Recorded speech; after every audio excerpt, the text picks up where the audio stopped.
오늘은 성금요일입니다. 예수님께서 십자가에 달리셔서 돌아가신 그 날이죠. 여러분, 십자가에 달리신 예수님을 묵상하면서 오늘 본문 말씀으로 은혜를 나눌까 합니다. 오늘 말씀은 요한복음 19장 19절에서 27절 말씀입니다.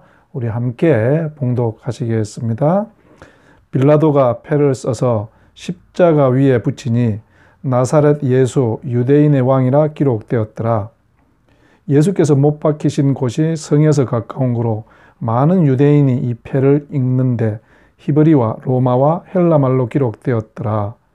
유대인의 대제사장들이 빌라도에게 이르되 유대인의 왕이라 쓰지 말고 자칭 유대인의 왕이라 쓰라 하니 빌라도가 대답하되 내가 쓸 것을 썼다 하니라.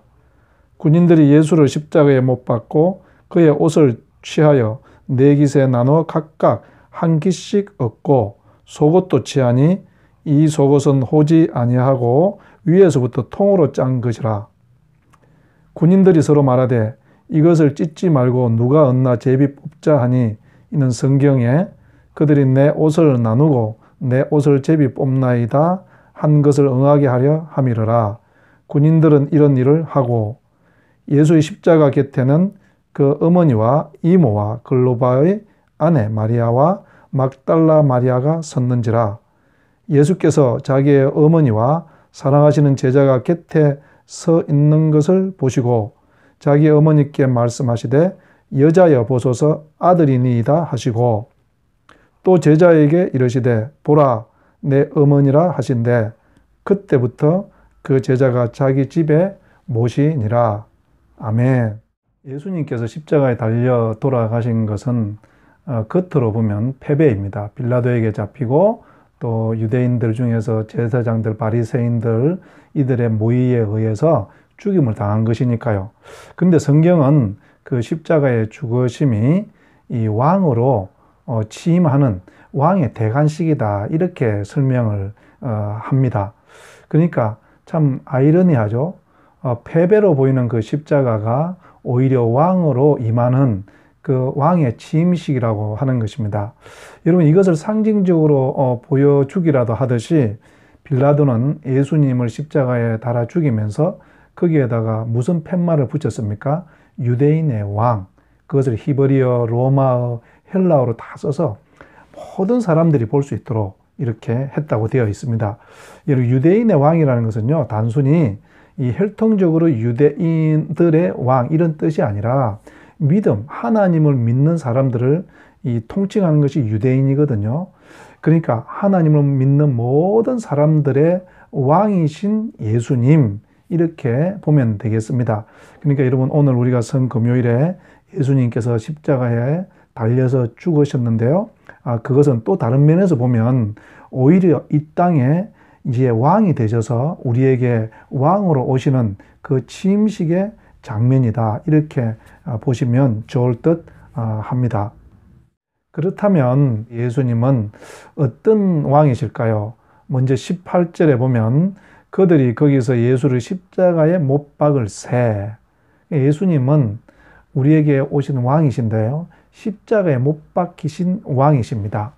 이것은 무엇을 의미할까요? 우리를 위해서 자기의 목숨까지도 내어주는 왕이라는 거예요. 참 여러분, 우리는 이런 왕은 생소합니다. 왕이라고 하면 그 왕은 오히려 자기를 위해서 우리의 목숨을 뺏어가죠. 그래서 성경에도 사무엘상 8장에 보면 이스라엘 백성들이 우리에게도 왕을 주십시오 이렇게 사무엘에게 요구하지 않습니까? 그때 사무엘이 뭐라고 답변을 하는가 하면요, 너희가 왕을 달라고 그러는데 그 왕이 오면 너희들 아들들을 전쟁터로 끌고 갈 것이고 요한복음 10장 10절 11절에 내가 온 것은 양으로 생명을 얻게 하고 더 풍성히 얻게 하려는 것이라. 나는 선한 목자라 선한 목자는 양들을 위하여 목숨을 버리느니라. 여러분, 예수님은 우리에게 왕으로 오셨는데요. 우리에게 생명을 주시고 우리에게 풍성한 삶을 주시고 그러기 위해서 우리에게 목숨을 내어주는 그런 선한 목자로 오셨다는 것입니다.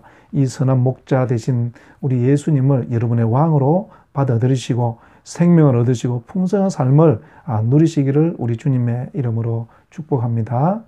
두 번째로 우리 예수님은 어떤 왕이실까요? 23절에 있는데요. 23절을 한번 같이 읽어보면은 군인들이 예수를 십자가에 못 박고 그의 옷을 취하여, 십자가에 달리신 예수님을 지키던 군인들이 예수님이 벗어둔 그 옷을 가져갑니다. 겉옷은 네 등분해서 나눠서 가져가고 속옷은 찢으면 쓸모가 없어지니 가위바위보를 해서 한 사람이 가져갔다는 이야기죠.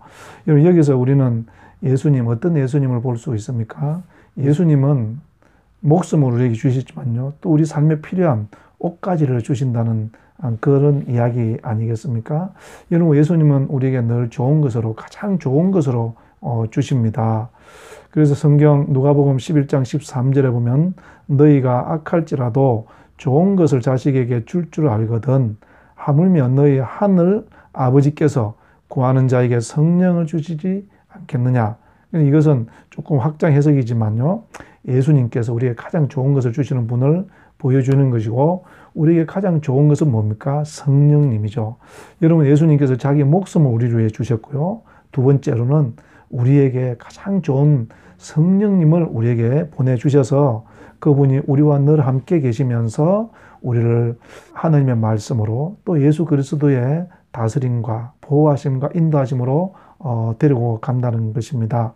세 번째로 예수님은 어떤 왕이실까요? 27절에 보면 그 제자에게 이르시되 보라 내 어머니라 하신대, 우리 예수님은 십자가에서 모든 인류의 죄를 감당하고 죽으셨지만 결코 그의 어머니 마리아, 혼자 된 과부 여인, 그 여인을 소홀하지 않았습니다. 그러면서 제자들에게 네 어머니를 모셔라 이렇게 부탁을 하고, 그리고 요한은 그 마리아를 자기 어머니처럼 모셨다고 성경은 기록하고 있습니다. 여기서 성경이 우리에게 이 말씀하시는 것은요, 예수님은 우리를 새로운 삶으로 초대하는 분이라는 거예요. 여러분, 이 세상은요, 큰 사람을 좋아하고 높은 것을 좋아하고 그렇게 하지 않습니까? 근데 우리 예수님은 늘 작은 것을 좋아했고요, 소외된 자들을 찾아다녔고요, 고아와 가부와 나그네 힘없는 자들을 돌보는, 여러분, 이것이 바빌론 제국과 하나님의 나라의 차이입니다. 하나님의 나라에는 가장 작은 자가, 지극히 작은 자가 소중히 대우받고 소중을 여김을 받는 것이죠. 여러분, 예수님은 십자가에 죽으시면서 우리의 왕이 되셨고 우리를 그 나라의 백성으로 부르셨습니다. 그러면서 우리에게 이런 새로운 삶, 작은 자를 돌아보면서 그들을 돌보며 사는 삶, 이것이 참된 하나님의 나라라는 것을 보여주시는 것이죠. 여러분, 오늘은 예수님께서 십자가에 달려 돌아가신 그것을 기념하는 성금요일입니다. 여러분, 우리는 이 성금요일에 무엇을 기념해야 될까요? 예수님은 우리에게 목숨을 내어주신 선한 목자라는 것을 꼭 기억해야 될 것이고요. 두 번째로는 그 예수님은 십자가에 죽으심으로 해서 우리에게 가장 좋은 것, 성령님을 주셔서 우리와 함께 하신다. 그러니 우리가 늘 성령님과 동행하는 삶을 우리가 누리는 것이고요. 세 번째로는 우리의 새로운 삶을 사는 거예요. 이 세상이 우리에게 주는 그런 가치, 이 세상이 우리에게 원하는 그런 삶이 아니라 예수님이 우리에게 원하는 삶을 우리가 살아갈 때 우리는 참된 십자가의 삶을 살아가게 될 줄로 믿습니다. 사랑하는 성도 여러분, 이 성금요일에 우리의 삶을 한번 돌아보고 예수 그리스도의 발걸음을 따라가는 저와 여러분 되기를 우리 주님의 이름으로 축복합니다. 기도하시겠습니다. 하나님 아버지, 십자가에 달려서 우리를 살려주시고 우리에게 풍성한 삶을 주신 예수님이 나의 왕이고 나의 주가 되신 것을 감사하고 찬양합니다. 주님께서 우리를 가장 작은 자를 돌보는 삶으로 초대하신 것처럼 주님, 우리가 이런 새로운 삶으로 살아가게 하여 주시옵소서. 예수님 이름으로 기도드렸습니다. 아멘.